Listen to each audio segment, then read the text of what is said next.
Por favor, voy a salir en vivo, se escucha todo.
Hola a todos, muy buenas tardes, ¿cómo están? Bienvenidos a una jornada más, gracias a ICEDAP, el Instituto de Comercio Exterior y Derecho Aduanero del Perú. Mi nombre es Raúl Privat, director gerente de Comercio Facilitador Logístico, y hoy, gracias a la invitación de ICEDAP, estaré junto con ustedes hablando de los Incoterms 2020. Vamos a dar un par de minutos más para quienes recién se van a enganchar a la transmisión. Pueden ir compartiendo esta transmisión también, pueden ir pasando la voz para que podamos ser más personas las que puedan lograr alcanzar a escuchar esta charla y a visualizar también el material que se tiene preparado. Así que en un par de minutos más ya vamos a iniciar. Y quisiera aprovechar este momento para que me puedan comentar si se está compartiendo de manera correcta el material y a la vez si el audio también se está recibiendo de buena manera, ¿no? Y adicional, si pudieran comentarme sus nombres, desde qué parte siguen esta transmisión, para poderles mandar un saludo también, ¿no? Ya en breve vamos a iniciar con el tema.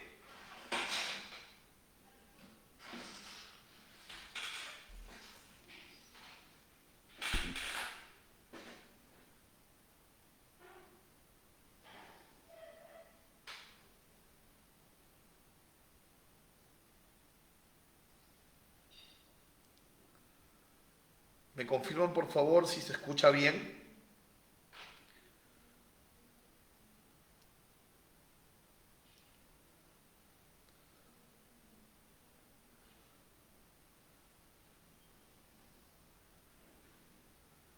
Esta charla y visualizar también.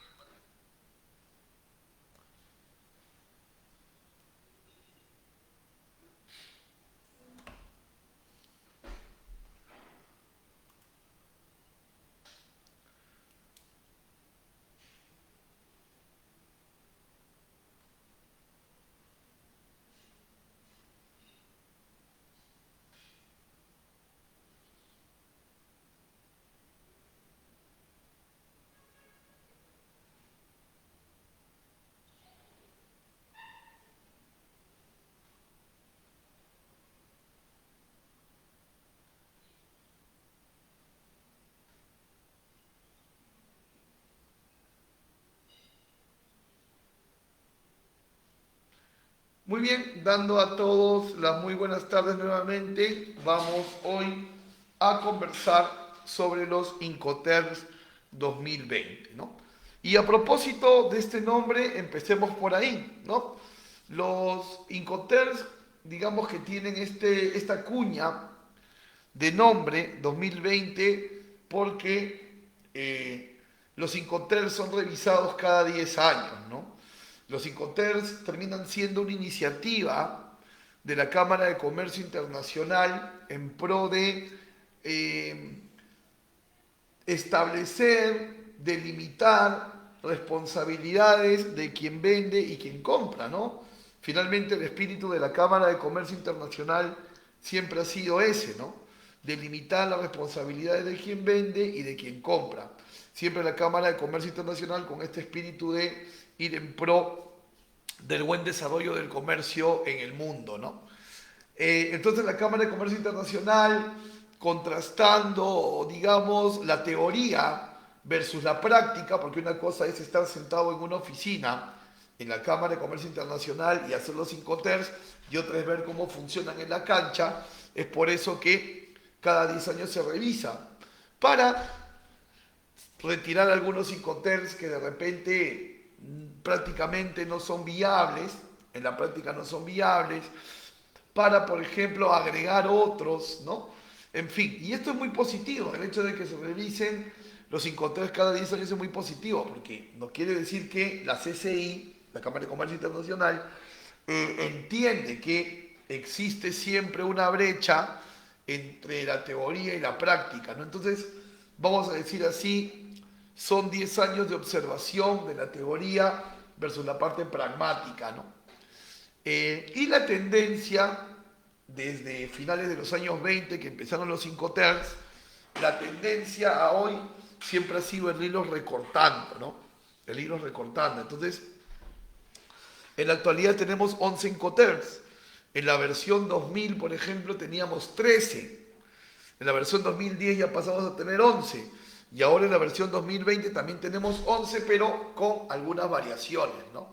Entonces es importante entenderlas porque estas reglas nos van a acompañar durante 9 años más, ¿no? Recién tienen un año, casi 2, de ejercicio. Muy bien, entonces vamos a empezar proponiéndonos una pregunta, ¿no? Los Incoterms son leyes, son normas, son prácticas. ¿Qué vendrían a ser los Incoterms? ¿Son acaso marcos legales? ¿Existe acaso un marco del derecho comercial internacional que reglamente los Incoterms? Y la respuesta es no. Los Incoterms no son leyes y tampoco son normativas. Los Incoterms son prácticas usuales, usos y costumbres. Bien, entonces también cabría la posibilidad de preguntarnos, ¿no? Si los Incoterms no son leyes, ¿por qué el que vende se esmera tanto en cumplir con lo que el Incoterm lo obliga a cumplir? Porque el que compra se esmera tanto en cumplir lo que el Incoterm le obliga a cumplir, si no son leyes. Y adiciono un cuestionamiento más aún. ¿Por qué, si sabemos que los contratos de compra-venta internacional no son obligatorios y que simplemente emitiendo una factura ya se empieza a comprobar un acuerdo y una transacción? Encima de eso, con todo y esto que los contratos no son obligatorios, ¿por qué hay tanto esmero en el vendedor y comprador por cumplir con su parte en los Incoterms? Y en realidad el tema es el siguiente. Los Incoterms por sí solos no son leyes, pero existe un artículo de la Convención de la ONU sobre el contrato de compra-venta internacional que te obliga a cumplir. Vamos a repasar. Fíjate que estamos en el artículo 9 de la Convención de la ONU sobre los contratos de compra-venta internacional de mercaderías. Y vamos a revisar lo que dice el artículo 9 de esta Convención de la ONU, inciso 1. Y esta Convención de la ONU sobre los contratos de compra-venta internacional sí es derecho comercial internacional, ¿ah? O sea, vendedor y comprador pueden iniciar una disputa apelando a este marco normativo. Ojo, ¿ah? Entonces, ¿cómo los Incoterms se integran en este marco normativo? Aquí en este momento vamos a darnos cuenta y vamos a descubrir por qué, a pesar que los contratos no son obligatorios y a pesar que los Incoterms no son leyes, existe un gran esmero del vendedor y comprador por cumplir con su parte. Fíjate por qué. Lee junto conmigo el inciso 1 del artículo 9. Dice: las partes quedarán obligadas por cualquier uso en que hayan convenido y por cualquier práctica que hayan establecido entre ellas. Entonces, ¿qué son los Incoterms? Son prácticas, son usos y costumbres. ¿Quiénes son las partes? El vendedor y el comprador. Entonces, vamos a interpretar este artículo. Las partes.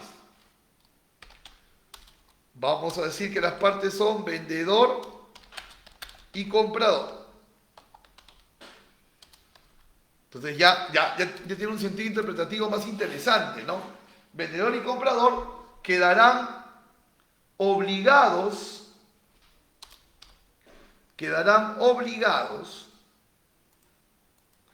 por cualquier uso. Y los Incoterms son usos y costumbres comerciales. Entonces, quedarán obligados por cualquier Incoterm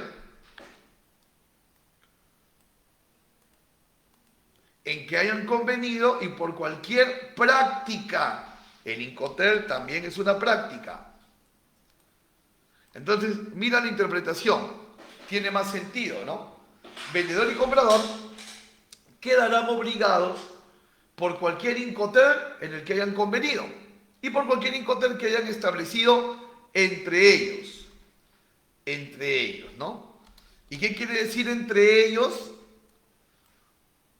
Establecido entre ellos un principio fundamental de los Incoterms: mutuo acuerdo.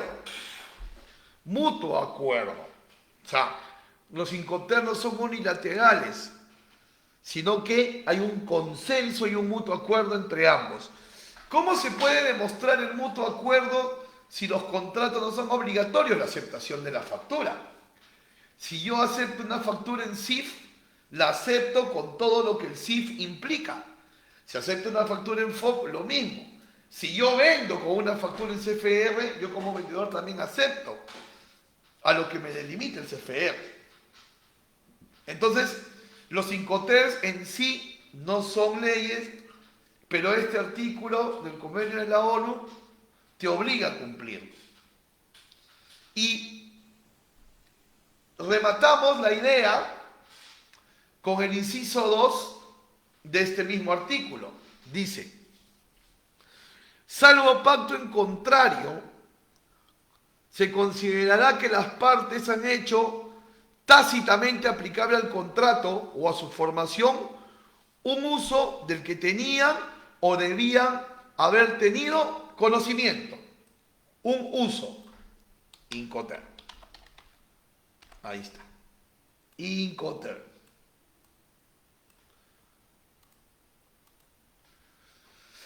Salvo pacto en contrario, se considerará que las partes han hecho tácitamente aplicable al contrato o a su formación un Incoterm del que tenían o debían haber tenido conocimiento y que en el comercio sea ampliamente conocido.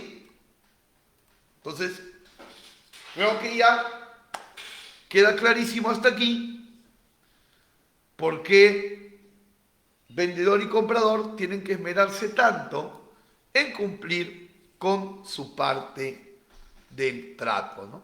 En cumplir con su parte pactada. Continuamos entonces.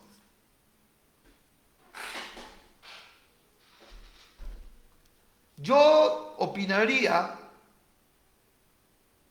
que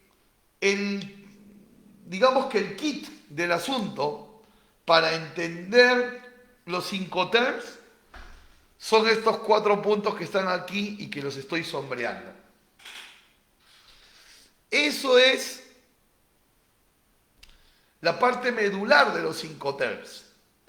Entender qué es lo que regulan los Incoterms. Entender qué es lo que los Incoterms regulan. Y los Incoterms van a regular 4 aspectos. El Incoterm te va a decir cuál es la vía de transporte en la que se debe trasladar el producto. El Incoterm te va a regular dónde empieza y dónde termina la responsabilidad sobre la mercancía de cada una de las partes. Eso es lo que técnicamente se llama transmisión de riesgo. 3. El Incoterm va a regular dónde es que el vendedor le debe entregar la mercancía al comprador. ¿Ok?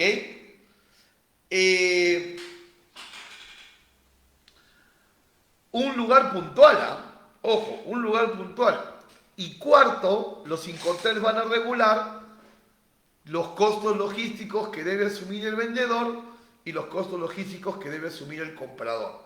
Entonces está bastante completo, porque los Incoterms van a determinar por dónde se transporta, dónde empieza y termina la responsabilidad del bien llevar de la carga, dónde se entrega, qué costos asume cada quien. Entonces, transporte, riesgo, entrega, costos. Súper completo los Incoterms. Si nosotros entendemos esta parte, ya tenemos entendido todo lo que tiene que ver con los Incoterms. Y mira qué interesante, ¿no?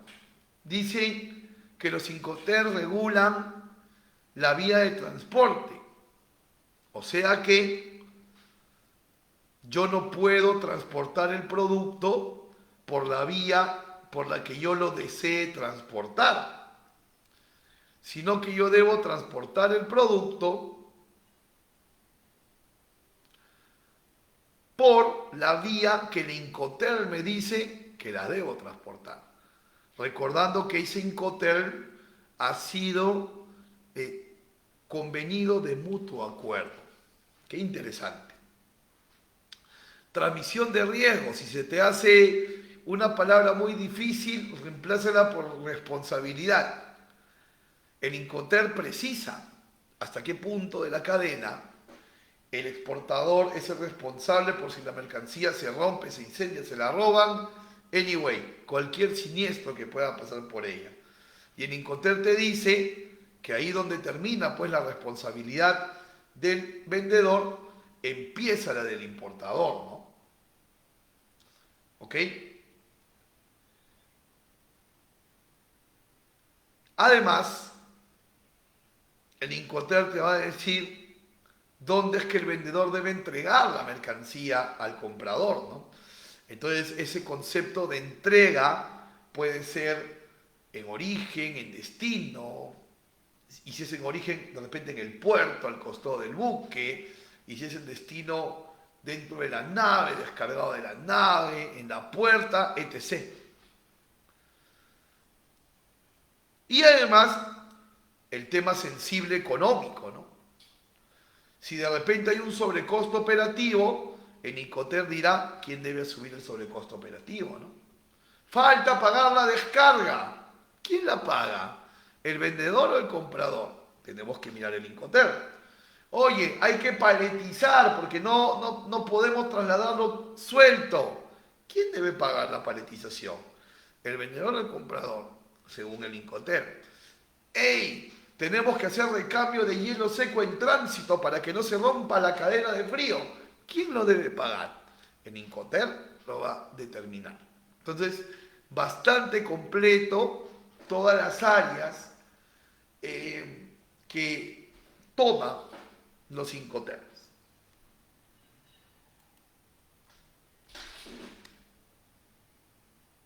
Muy importante también saber qué no hacen los Incoterms.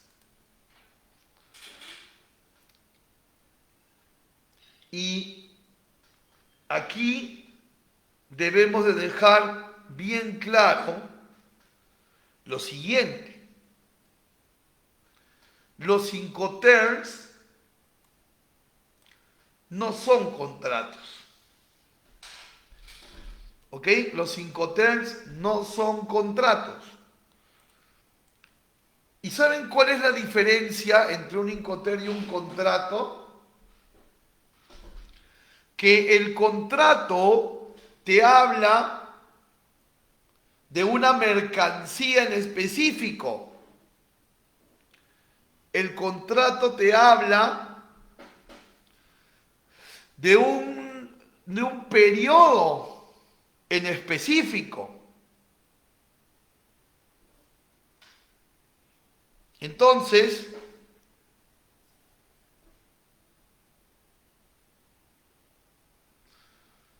no puede ser un contrato igual a un Incoterm, porque como vuelvo a reiterar, los contratos especifican tipo de embalaje, tipo de producto, temperaturas, lugares de traslado, cuotas para pagar. Muy, muy específico es un contrato. En cambio, un Incoterm no. El Incoterm simplemente vía de transporte, responsabilidad, lugar de entrega y costos. Nada más, como lo hemos visto, ¿no? Entonces, los Incoterms, ténganlo clarísimo, los Incoterms nunca se van a ocupar de si es crédito o al contado, jamás. Los Incoterms no se van a ocupar de si hay que pagar una propiedad intelectual o una licencia. Los Incoterms no se van a ocupar de una reducción arancelaria por TLC, no. Los Incoterms solo se ocupan de 4 cosas y lo voy a volver a poner aquí.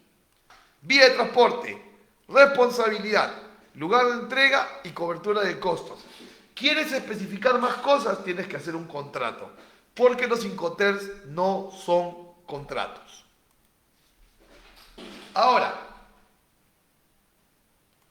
como los Incoterms no son contratos, pero sí deben ir en una factura, entonces, una interesante recomendación que hace la Cámara de Comercio Internacional.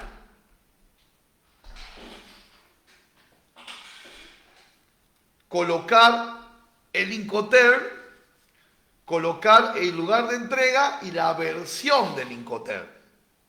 Colocar el Incoterm, el lugar de entrega y la versión del Incoterm. Por ejemplo, ¿no? Acá dice SIF Yokohama. ¿Qué significa SIF Yokohama? Que la mercancía se entregue en el puerto de Yokohama bajo las reglas Incoterm 2020. ¿Ok? SIF Yokohama, reglas Incoterm 2020. O sea, SIF, me voy a adelantar un poquito, aunque igual vamos a profundizarlo.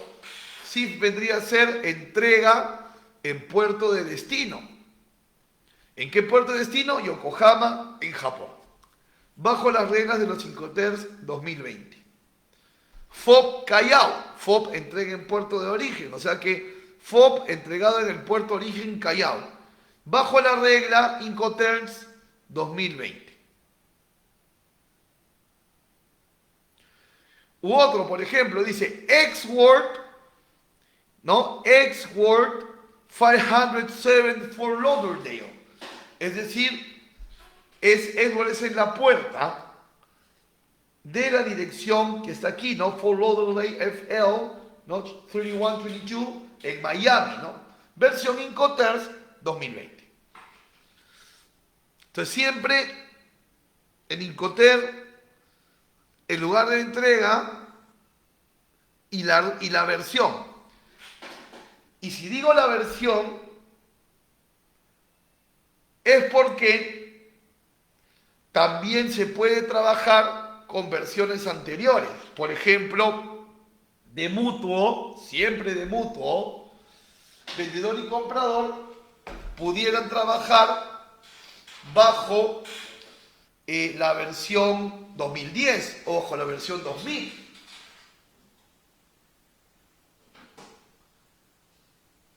Obviamente lo que no pueden hacer es trabajar bajo un Incoterms que ya no existe, pero sí pueden trabajar bajo los Incoterms existentes de versiones anteriores. Todo siempre de mutuo acuerdo, ¿no? Siempre de mutuo acuerdo.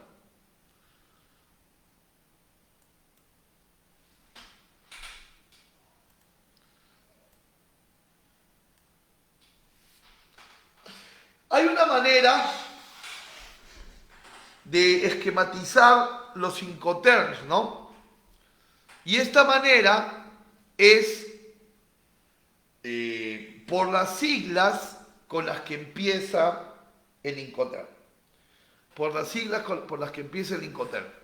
Por ejemplo, podemos dividirlas en grupo E, grupo F, grupo C y grupo D. Los Incoterms grupo E son aquellos donde el vendedor vende en su puerta. Los Incoterms grupo E son aquellos donde el vendedor no hace nada de logística. Los Incoterms grupo F son aquellos donde el vendedor entrega la mercancía en un medio de transporte internacional y ahí termina su responsabilidad. Los del grupo C son aquellos donde el vendedor también contrata el transporte internacional, pero no asume los riesgos del transporte. Muy claro con eso, ojo, ¿eh? En los Incoterms C, el hecho que el vendedor contrate el transporte internacional no lo vuelve responsable de lo que sucede en ese transporte internacional. En otras palabras, la responsabilidad del vendedor en el grupo F termina en el mismo punto donde termina si lo vendiera en el grupo C, entregándolo en el medio de transporte en origen. Entonces, grupo F, responsabilidad del vendedor termina en origen, y en el grupo C también su responsabilidad termina en origen. Por favor, debemos de entender que el hecho que en el grupo C el que vende contrate el transporte internacional no significa que sea responsable por ello. Para esa responsabilidad existe un seguro que algunas veces puede ser tomado por el vendedor y otras veces puede ser tomado por el comprador. En los Incoterms grupo D, ahí sí el vendedor es responsable hasta la entrega. Y una característica es que en cualquiera de los Incoterms grupo D, la entrega siempre va a ser en el país de destino. Entonces aquí sí, en los Incoterms grupo D, el vendedor asume todos los riesgos hasta entregarlo al comprador. Y siempre en un Incoterms D lo va a entregar en el país de destino. Entonces, si tú quieres volver al vendedor responsable de la mercancía hasta su entrega, tienes que negociarle un Incoterms grupo D. Si tú eres vendedor y no quieres responsabilidades más allá de tu puerto de origen, vende en F o vende en C. Y si tú, vendedor, no quieres tener ninguna responsabilidad logística, vende en G.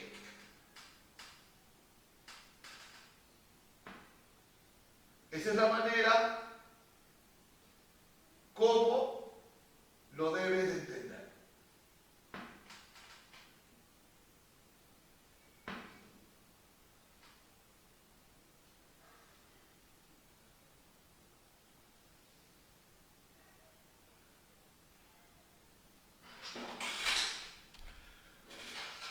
Otra manera de ver a los Incoterms, otra forma de mirarlos es a través de sus vías de transporte.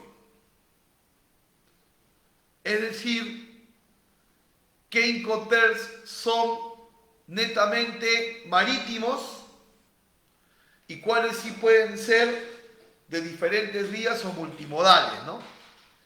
Entonces, los Incoterms exclusivamente marítimos,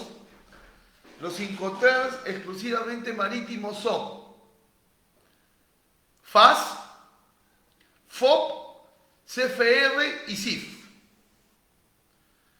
Ya vamos a adentrarnos en cada uno. Los Incoterms marítimos son FAS, FOB, CFR y CIF. Es decir, vendedor y comprador cierran el negocio en alguno de estos 4 Incoterms y la vía es marítima, sí o sí. La vía es marítima. En cambio, si cierran en Ex-Work, FCA, CPT, SIP, DAP, DPU o DDP, pueden ser terrestre, aéreo o marítimo, o una combinación de ellos también. Entonces, esta es otra manera de verlo, ya no por grupos, sino por posibilidades de vías de transporte, ¿no? Son propuestas de cómo los podemos ver, ¿no? Porque volvemos a la raíz de lo mismo, no son leyes, no son normas. Entonces, hay diferentes propuestas, iniciativas para poderlos mirar. Muy bien, me gustaría, si ustedes lo creen conveniente, abrir una ronda de preguntas, no sin antes saludar a Ángela y a José Leonardo y a Rodmi, que nos están haciendo ya comentarios aquí en la barra de comentarios, ¿no? Me gustaría conocer los nombres de todos quienes están compartiendo hoy esta charla conmigo y con ICEDAP, para también poderlos saludar y saber desde dónde siguen esta transmisión. Asimismo, si tuvieran alguna pregunta de lo que venimos hablando hasta el momento, sería interesante empezar una ronda de preguntas en este instante, ¿no? Porque ya vamos empezando a adentrar en Incoterm por Incoterm. Gustoso de empezarlos a leer con sus preguntas. Adelante, por favor.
Bien, si no tenemos preguntas de momento, vamos a continuar, pero en cuanto tengan alguna consulta, gustosos de ayudarlos. Bien, ya sabemos entonces que podemos mirar los Incoterms como grupos. Incoterm grupo E, que es un único Incoterm. El vendedor vende en la puerta de su local. Incoterm grupo F, vendedor coloca la mercancía en un transporte en origen y ahí termina su responsabilidad. Incoterm grupo C, el vendedor contrata el transporte internacional pero no es responsable de lo que sucede en tránsito, para eso debería haber un seguro. E Incoterms D, donde sí efectivamente es responsable el vendedor hasta la entrega, que siempre va a ser en el país de destino. Luego, los Incoterms se pueden ver también con una visión de vía de transporte, ¿no? Donde encontramos Incoterms netamente marítimos y otros que son multimodales.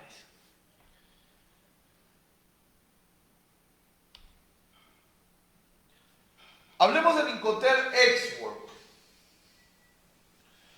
El Incoterm Export puede darse por cualquier vía.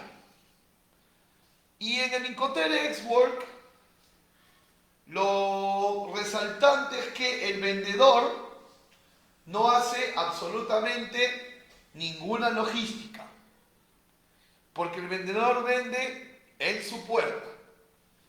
Inclusive vende en su puerta y no tiene la necesidad ni la obligación de subir los bultos al transporte. Ustedes pueden ver ahí que el bulto, ese cuadrito negro, está al costado del transporte que pasa a recogerlo. Entonces vamos a decir que en el export el vendedor no corre ningún riesgo, ¿no? Solamente tiene que esperar con la mercancía bien embalada y el operador logístico del comprador hace toda la cadena. Todo siniestro que ocurriera de la puerta del vendedor para afuera es responsabilidad del comprador. Todo costo de la puerta del vendedor para afuera es responsabilidad del comprador también, ¿no? Y en el export habría un par de análisis interesantes que hacer.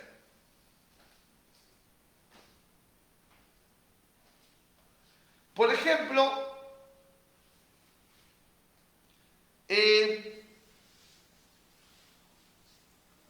se considera que el vendedor es un exportador cuando está vendiendo en export.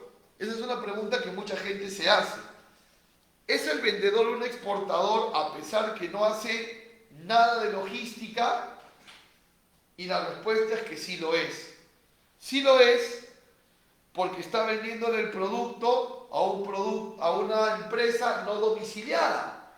Le está facturando a una empresa no domiciliada. O sea, le está vendiendo el producto a una empresa fuera de su país. Entonces, es el exportador.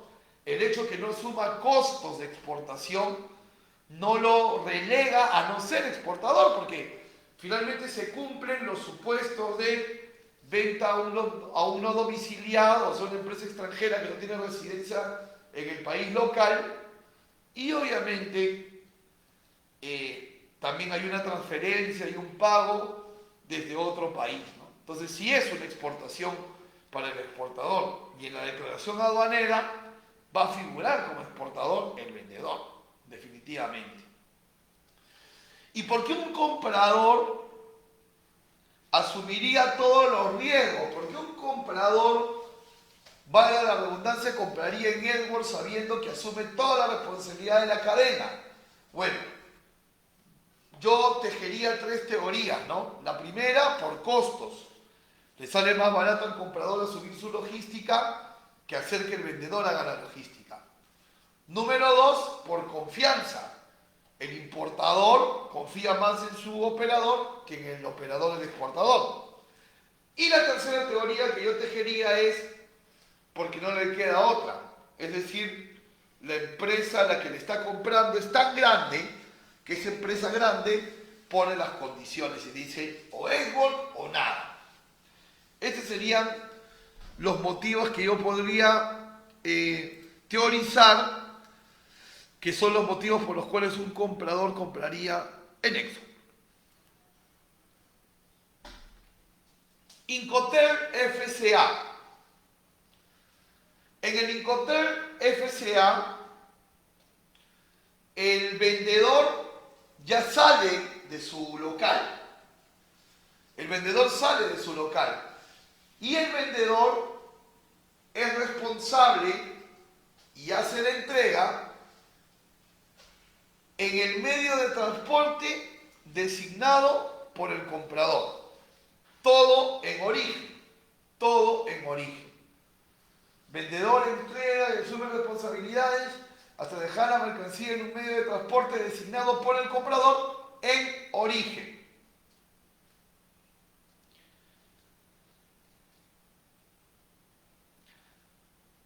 FCA se aplica en la práctica básicamente en los dos casos más emblemáticos que serían, por ejemplo, FCA en el marítimo es cuando el exportador no quiere asumir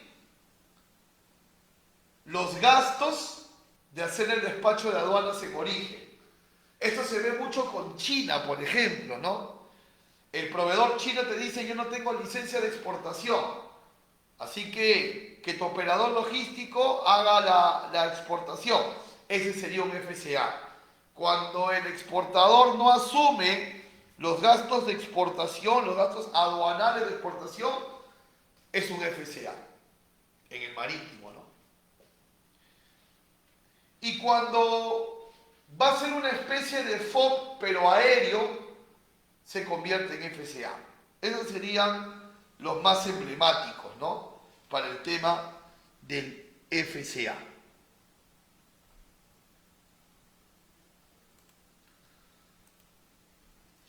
Luego tenemos el transporte CPT. CPT es un Incoterm que se usa normalmente en el tema aéreo. En el tema aéreo. Y en este caso el vendedor va a trasladar la mercancía hasta el aeropuerto de destino. Y ahí va a terminar su entrega. Pero recuerda que la responsabilidad del vendedor terminó en el aeropuerto de origen. Porque Incoterm Grupo F y Grupo C, en ambos la responsabilidad del vendedor termina en origen, ya lo hemos dicho. Entonces, en CPT el vendedor entrega en el aeropuerto de destino, sí, pero su responsabilidad termina en origen. ¿Qué pasa si en el medio del transporte internacional, en el medio de la travesía, sucede algo con la carga? El comprador va a tener que reclamarle a la aerolínea, a través del agente de carga, pero a la aerolínea. O tal vez el comprador, por su propia cuenta, tomó un seguro. Y el seguro, conforme las cláusulas, tendrá que indemnizar. Ese es el CPT. El Incoterm SIP es un Incoterm que también es de la vía aérea. El Incoterm SIP es un Incoterm también de la vía aérea, donde el vendedor entrega la mercancía en el aeropuerto de destino, su responsabilidad terminó en el aeropuerto de origen, pero hay un valor agregado aquí. Si a la mercancía le sucediera algo, si ocurriera un siniestro en la travesía, ya existe un seguro que lo cubre, porque en SIP el vendedor, valga la redundancia, vende con un seguro incluido. Entonces, si el comprador quiere la dinámica del CPT, pero con un seguro puesto por el vendedor, le conviene comprar en SIP. Le conviene comprar en SIP. Yo recomendaría que el comprador compre en SIP siempre y cuando el vendedor le ofrezca un seguro con mejores coberturas que un seguro que el propio comprador pudiera elegir, ¿no? Si yo como comprador veo que mi seguro tiene menos cobertura que el seguro que me pone mi vendedor, le compro en SIP. Pero si mi propio seguro, yo comprador, mi propio seguro tiene más cobertura que el del vendedor, mejor le compro en CPT. O de repente, si yo tengo mejor cobertura de seguro y tengo mejores condiciones de flete, mejor le compro en FCA.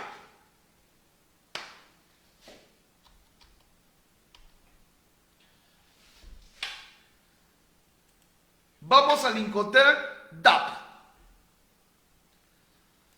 Incoterm DAP, conocido también como el DAP. DAP, Delivery at Point. Recuerden que los Incoterm Grupo D son aquellos donde la entrega del vendedor siempre va a ser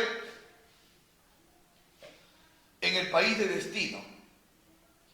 En diferentes lugares, según el tipo de Incoterm D, pero va a ser en el país de destino.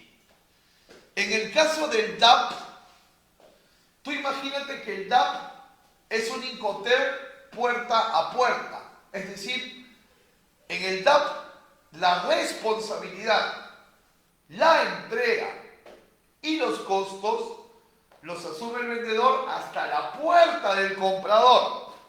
¿Ok? Entonces, por ahí vas a notar DAP, puerta a puerta. Costos, entrega, responsabilidad del vendedor hasta la puerta del comprador. Con una excepción, los aranceles y tributos que se generen en el país de nacionalización son asumidos por el comprador. Entonces, el vendedor en DAP asume todo el puerta a puerta, excepto los tributos que se puedan generar por la nacionalización propiamente en el país de destino. Luego tenemos otro Incoterm, el Incoterm DPU.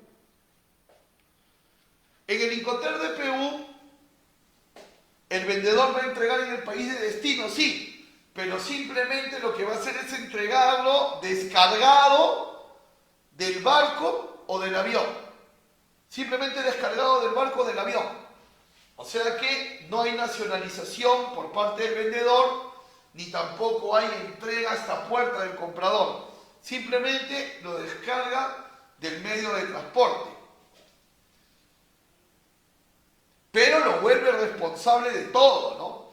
En este caso, cualquier cosa que suceda de la puerta del vendedor hasta que el vendedor descarga en el puerto o aeropuerto de destino, es responsabilidad únicamente del vendedor.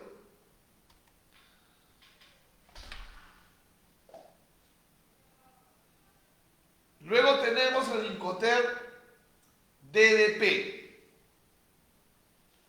Incoterm DDP. Aquí sí es una logística por parte del vendedor, una logística total, una logística puerta a puerta con los pagos de aranceles incluidos. O sea que aquí el exportador asume el 100% de la responsabilidad y el 100% de los costos. Y cuando hablo de 100% de los costos, hablo incluido los aranceles que se pagan en destino, ¿no? ¿Ok? Los aranceles que se pagan en destino.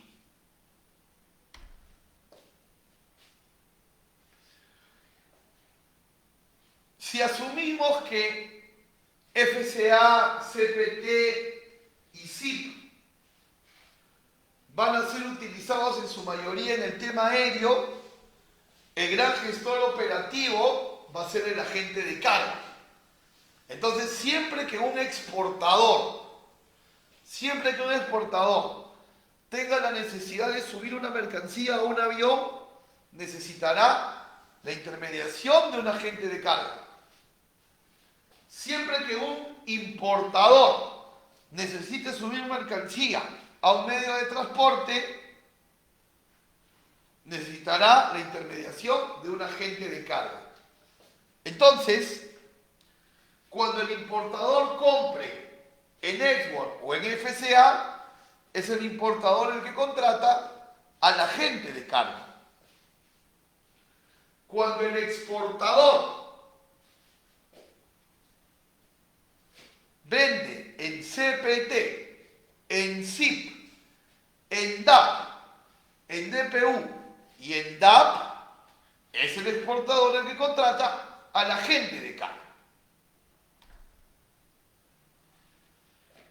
Revisemos ahora los Incoterms netamente marítimos.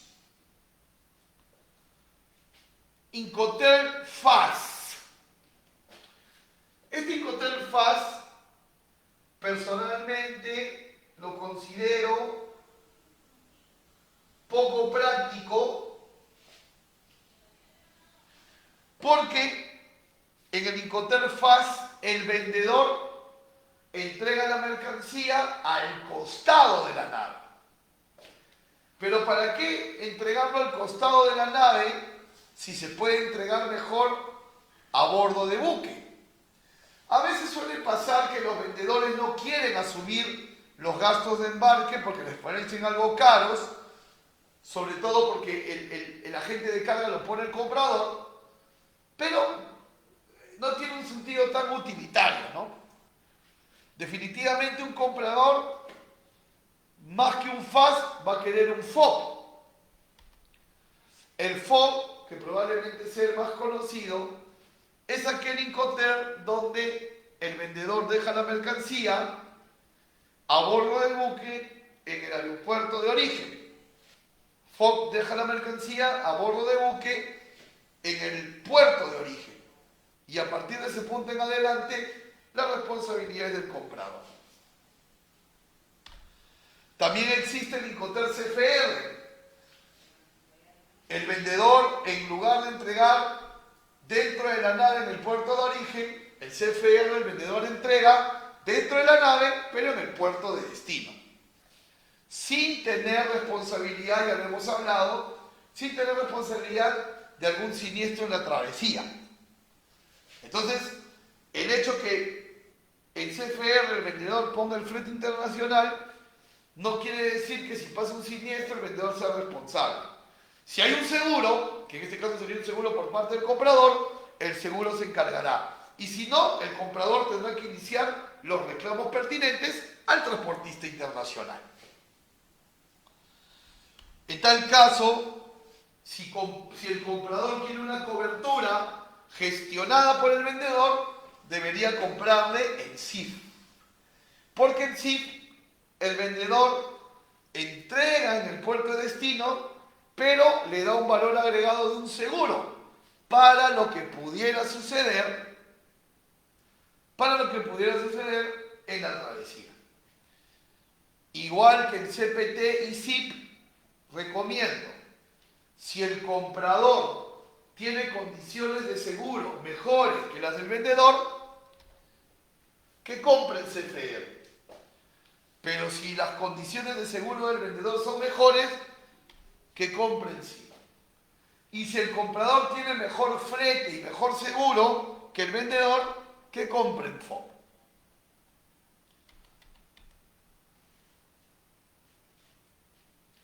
Siempre el agente de carga es el gran gestor operativo y en estos casos de marítimo, el exportador contratará al agente de carga cuando venda en CFR, cuando venda en SIF, cuando venda en DAP, en DPU o en DDP. Y si es el importador el que compra en Export, en FAS o en FOB, es el que asume el contrato del agente de carga. Si tenemos preguntas, es el momento de formularlas.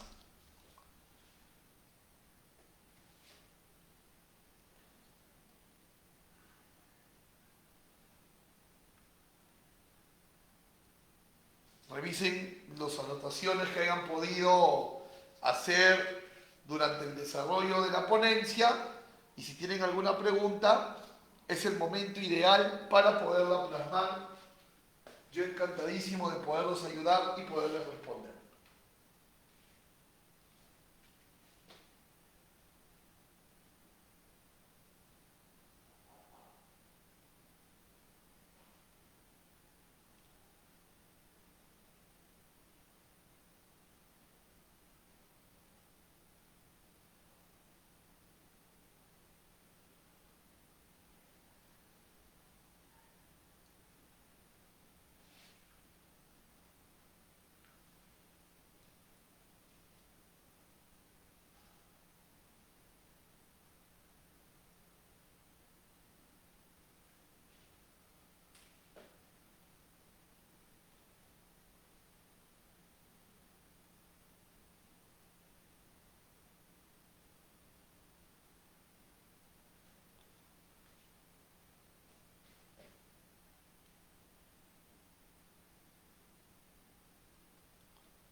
Vamos a continuar.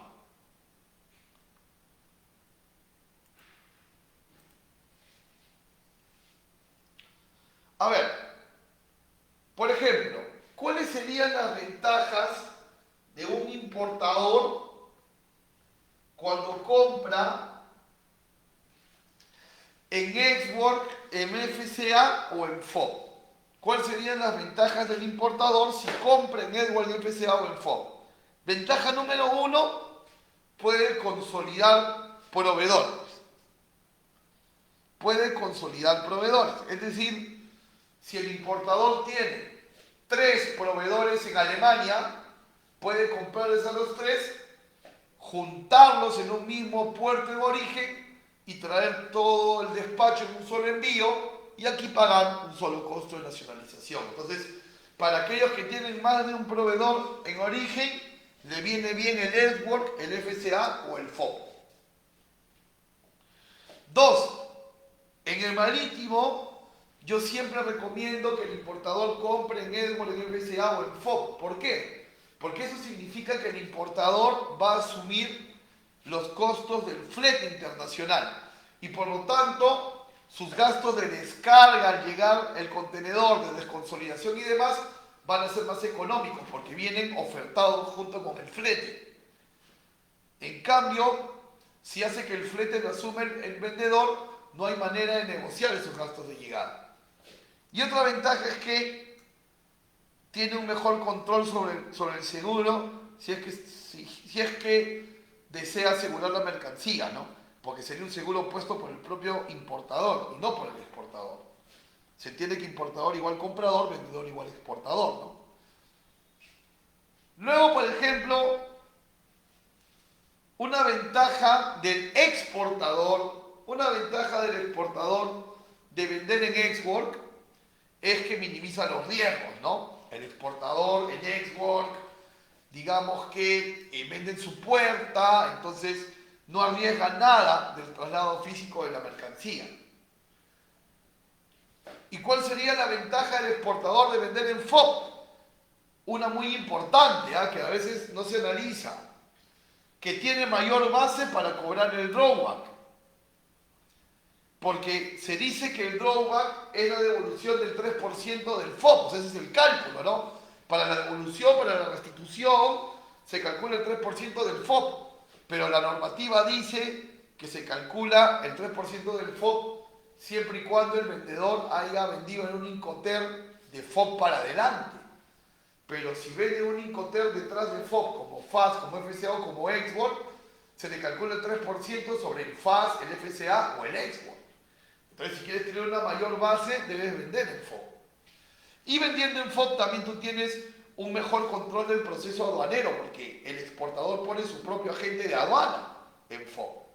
En cambio en Export, el agente de aduana en origen lo pone el comprador.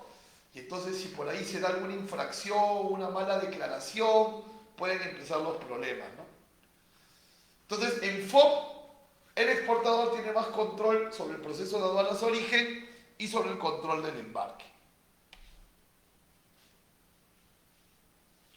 No olvidemos que el CIF, el Incoterm CIF, siempre va a ser el Incoterm que se usará como base imponible para el cálculo de los derechos de importación, ¿no? Que independiente del Incoterm en el que compres, siempre se va a tener que construir un CIF para poder tributarlo. El importador puede comprar en FOB, pero se le sumará el flete y el seguro y se tributará el CIF. El importador puede comprar en CFR, pero se le sumará el seguro que se ha contratado o el seguro de tabla para armar el CIF. O sea, eso debemos entenderlo, ¿no? Compres en el Incoterm que compres, siempre la tributación será sobre el CIF y hay formas aritméticas de armar este CIF solo para fines tributarios.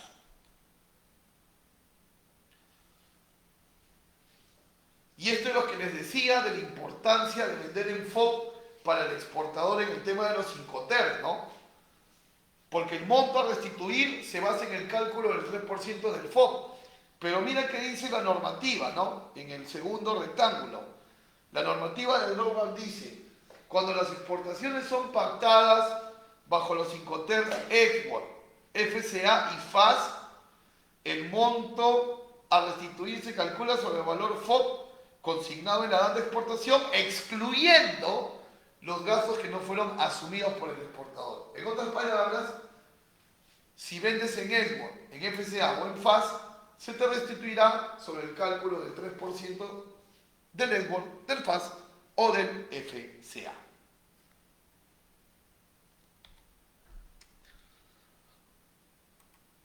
Bien, espero que esta charla y esta jornada haya sido de su agrado, que lo que hayan escuchado hoy les haya parecido información interesante, información que pueden aplicar y que sientan tal vez después de esta charla que sus conocimientos de Incoterm se han incrementado. Ese es de todo corazón mi deseo. Tienen ahí en pantalla mi correo electrónico y mi línea WhatsApp para que me puedan contactar. A veces suele suceder que nos olvidamos de la pregunta en el momento de la charla, pero termina la charla, se nos ocurren las preguntas, pueden escribirme a mi correo o a mi línea WhatsApp. También los invito a unirse a mis redes sociales, Facebook, YouTube e Instagram como Raúl Privat Pando. Y a la vez les pido puedan visitar mi página comercia.org.pe. Somos un facilitador logístico y atendemos diferentes empresas exportadoras e importadoras de diferentes rubros, ¿no? Y quien habla es el CEO, el director general de la compañía. ¿Qué tal les pareció la charla? Me pueden dejar un breve comentario de su apreciación. Gracias, Jaime, por tu apreciación. Y aquí tengo un par de preguntas. Jos dice, ¿qué es un agente de carga? Es igual que un agente de aduanas. A ver, Jos, un agente de carga es el intermediario entre el exportador o importador, depende del Incoterm, y el medio de transporte. O sea, todo dueño de mercancía que necesita subir sus productos a un avión o a un barco para poder hacer comercio, necesita un agente de carga como intermediario para subir esa mercancía. Mientras que un agente de aduanas es el que, una vez arribada la mercancía, te ayuda a hacer los trámites para que la aduana te dé el levante, ¿no? Esa es la diferencia. Yo espero haberte ayudado con la respuesta. También puedes contratar a un operador logístico integral que te haga las veces de agente de carga y las veces de agente de aduana, ¿no?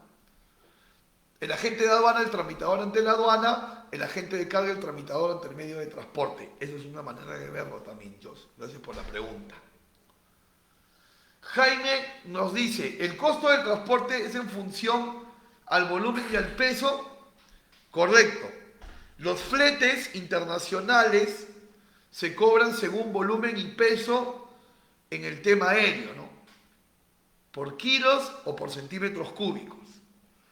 por kilos, el peso que arroja el almacén, el peso que arroja el almacén aduanero, y en volumen, por la fórmula largo por ancho por alto en centímetros, dividido entre 6.000, multiplicado por el número de bultos, ¿no?